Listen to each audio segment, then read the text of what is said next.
Olá, galera, segunda parte da aula, tá? Que a gente estava falando na aula anterior sobre a membrana plasmática, né? E aqui o transporte através dela, tá? Então a gente vai ver alguns detalhes sobre esse transporte. Bom, tem duas modalidades de transporte. A primeira é quando é em massa, em grande quantidade, e aí tem a fagocitose e a plasmocitose ou de partículas, que são materiais menores, né? Aí pode ter difusão, osmose e transporte ativo, tá? Então a gente vai ver detalhadamente cada um desses aqui para a gente conseguir entender esse conteúdo, tá? Bom, o transporte de massa eu vou representar nessa única célula aqui, pode ser um macrófago, por exemplo, tá? Então, por exemplo, ó, entrou um organismo estranho no corpo, essa célula vai atacar ele.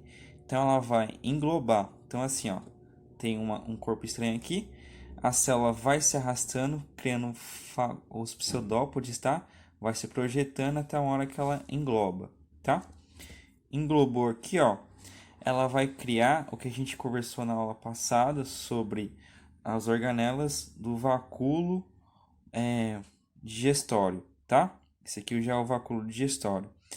Aí lembra que eu vou ter o lisossomo que vai se unir aqui, vai liberar enzimas digestivas e vai quebrar essas moléculas aqui. Bacana?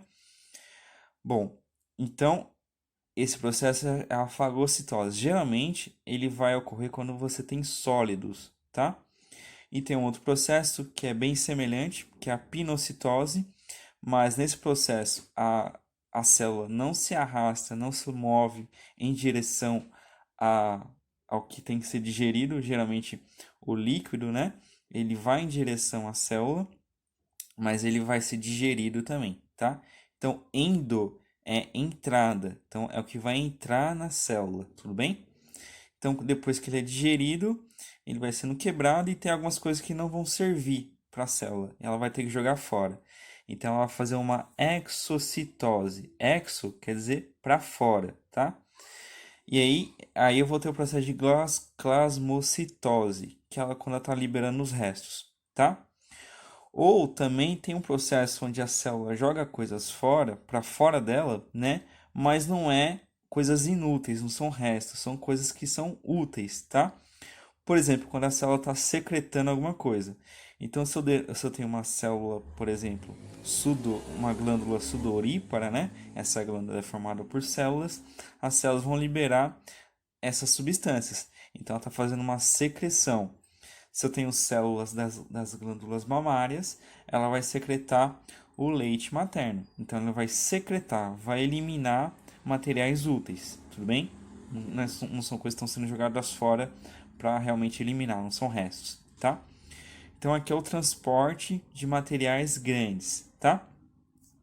E o transporte de partículas, a gente vai dividir assim, ó. Se ela gasta energia ou não, tá? Se não gastar energia, vai ser de dois tipos, osmose e difusão. E se gastar energia, vai ser a bomba de sódio e potássio. Beleza? Então vamos ver com detalhes cada um desses, ó. Primeiro a gente vai ver aqui a osmose, tá? Bom, a osmose, geralmente você vai ver uma figurinha assim, ó. Você tem um recipiente onde ele está dividido no meio aqui por uma membrana semipermeável, ou seja, só deixa passar o solvente, tá? O soluto não passa. Aí você vai ter que lembrar lá da aula de química o que é solvente, o que é soluto, tá? Se a gente pensar numa mistura de água e sal, por exemplo, a água vai ser o solvente e o sal o soluto, que vai ser diluído, tá?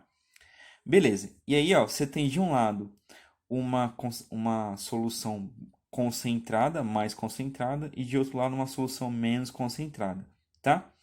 Então, o que vai acontecer aqui na osmose? Você vai ter o transporte do solvente, do que tá diluindo aqui. Por exemplo, poderia ser a água, né? Então, essa água vai da solução de menor concentração para a solução de maior concentração. Então, nesse caso aqui, ó, a solução de menor concentração é essa. E a de maior concentração é essa. Então, a água vai vir daqui para cá, certo? Então, a água vai fazer esse transporte aqui, ó, esse processo. Qual é a ideia aqui? A ideia é que as duas, como eu tenho mais água e menos soluto aqui, a ideia é que as duas fiquem com a mesma concentração, tá? Se for água daqui para cá, essa água que está vindo vai diluir mais essa solução e com o tempo elas vão ter a mesma concentração. Aí tem alguns terminhos que vocês têm que saber o que que é, tá? Você vai ter o termo hipertônico, hipotônico e isotônico, tá? Vamos lá. Sempre esses termos você vai usar de forma relativizada, ou seja, você vai fazer comparações. Então, assim, ó, esse meio ele é mais concentrado do que esse. Ou eu posso falar, esse meio é mais hipertônico do que esse. Hiper é uma coisa grande, né? E hipo, uma coisa pequena. Então, essa solução, por exemplo, é menos concentrada do que essa. Então, ela é mais hipotônica do que essa, tá? Bom, esse transporte de água vai ocorrer até as duas ficarem com a mesma concentração ou ficarem isotônicos, tá? Essa palavra aqui talvez vocês já tenham ouvido ou lido em algum lugar, mas ela é usada aqueles hidratantes que a gente toma, o Gatorade, por exemplo, né? Você toma um isotônico. O que que é isso? É uma solução ali que vai ter a mesma concentração que o seu sangue, tá? Então é um isotônico e ele tem essa concentração maior do que uma água comum para facilitar a entrada da água do sangue para as células. Então, você quer se hidratar rápido, você vai tomar um isotônico, tá? Beleza? Aí, ó, eu vou colocar uma figurinha aqui, galera, ó, de uma célula animal, tá? Onde uma hemácia está sendo colocada, vou colocar aqui, está sendo colocada numa solução hipertônica e numa solução hipotônica, tá? Então, ó, numa solução hipertônica, a hemácia tem uma concentração menor do que o meio dela. O meio é hipertônico em relação a ela. Então, a água vai sair do menos, que é a hemácia, para mais, que é a solução. Então, ela vai perder água, ela vai ficar granulada, tá? E ao contrário, se você colocar a hemácia numa solução hipotônica, a solução tem menos concentração do que a hemácia. Então a água vai entrar na hemácia, né? Como essa hemácia não tem parede celular, a gente viu isso na aula passada, ela pode sofrer uma hemólise, tá? Basicamente estourar, beleza? Tranquilo? Numa célula vegetal é um pouquinho diferente, porque a célula vegetal tem a parede celular, tá? Então ela não vai mudar muito o formato da parede celular dela. Ela é mais rígida, né? Se você colocar uma célula vegetal no meio hipertônico, ele vai perder água, né? Então a célula vai ficar plasmolizada, tá? E se você colocar essa célula no meio hipotônico, a água do meio vai entrar na célula. Então ela vai ficar mais cheia, vai ficar mais túrgida, tudo bem? Então, essas diferenças aí em relação à célula animal e célula vegetal. Bacana. Legal. Agora, difusão, galera, ó. Então, a gente viu aqui que eu vou ter o transporte de solvente na osmose. Na difusão, vai transportar o soluto, tá? Então, eu vou ter aqui, ó, maior concentração para uma menor concentração, tá?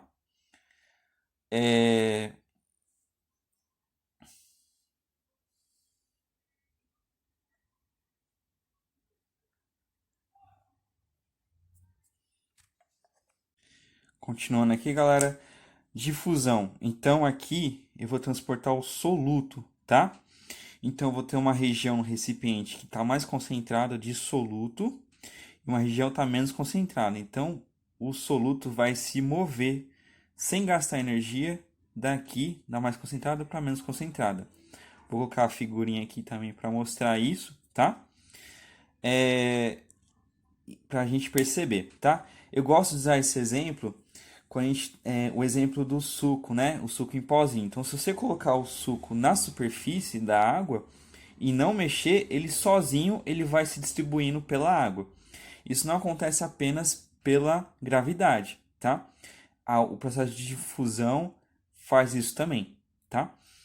Beleza, então, tirando a figurinha, a gente vai ter dois tipos de difusão. É o que a gente viu aqui, tá? Simples, que é onde não tem a ajuda de nenhuma proteína nesse processo, e eu vou depender grandemente do gradiente. Então, assim, ó, quanto maior a diferença de concentração, mais rápido e mais acelerado vai ser esse processo, tá? Então, por exemplo, o exemplo é os gases dos alvéolos para o sangue. Então, quando a gente inspira o ar, esse ar vai percorrer todo o nosso trato respiratório até chegar nos alvéolos. Quando chega no alvéolo, eu vou ter o alvéolo cheio de oxigênio e a corrente sanguínea com pouco oxigênio. Então, o oxigênio vai sair daqui mais concentrado para o menos concentrado, tá? E vou ter a difusão facilitada, beleza? Nesse processo de difusão facilitada, eu vou ter ajuda das proteínas, tá? Também não tem gasto de energia, mas eu tenho uma proteína ajudando no processo. O exemplo é a entrada de glicose nas células. Vou colocar uma figurinha aqui agora para mostrar esse processo, tá? Então, vou ter a glicose chegando perto da proteína, a proteína se abre, permite a entrada da célula e depois ela se fecha, tá? E depois continua o processo. Aqui eu não tenho tanta ajuda do gradiente de concentração. Bacana? E o último tipo de transporte é o transporte ativo, tá? Por que ele é ativo? Porque ele gasta energia. E como ele gasta energia, ele vai ser contra o gradiente de concentração, tá? Então eu vou ter algumas coisas transportadas do gradiente de menor de concentração para o maior concentração. Exatamente o oposto da difusão, tá? Bom, nesse processo aqui, eu vou colocar uma última figurinha aqui. Eu vou ter o exemplo da bomba sódio e potássio, tá? Na bomba sódio e potássio, o que acontece? No meio interior da célula, eu vou ter mais potássio, tá? O K mais ali. E no exterior, menos, tá? Então, o que vai acontecer? Ele vai pegar a bomba sódio e potássio, vai pegar esse potássio de fora e colocar dentro da célula. Normalmente ocorreria ao contrário, mas como eu estou gastando energia, ele vai fazer esse processo. E ao contrário do sódio, que é o Na+, aí, eu tenho mais sódio no exterior da célula e menos no interior da célula, tá? Então ele vai pegar do interior da célula e vai jogar no exterior da célula, tudo bem? Gastando energia. Para ele fazendo isso, ele vai criar uma diferença de potencial, tá? E vai ser muito útil isso nos neurônios para fazer o transporte, as sinapses, né? A transmissão de informações. A gente vai ver isso melhor quando a gente for estudar sistema nervoso, tudo bem? Então, obrigado, até mais.